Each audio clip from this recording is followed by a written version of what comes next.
Loose here, bloodsuckers. Many believers want God to do something new externally, but they are still thinking the same way internally. They've changed seasons, but not perspectives. Despite their change and new perspectives, their mindset remain unchanged. And until the mind changes, patterns repeat. The Bible tells us clearly that there are thoughts, imaginations, and mindsets that exalt themselves against the knowledge of God.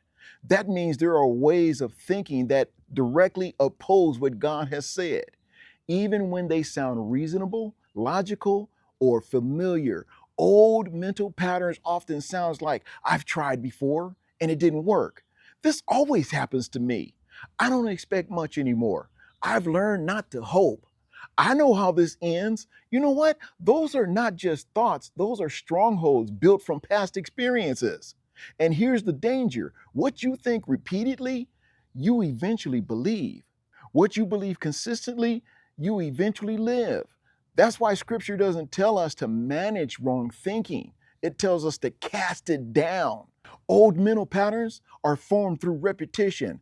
Disappointments repeated, fear repeated, failure repeated, rejection repeated, and over time, they stop feeling like lies and start feeling like truth. But just because something feels true doesn't mean it aligns with God.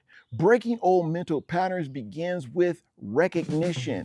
You must notice the thoughts that rise automatically, the assumptions you make, the conclusions you jump to, the expectations you carry.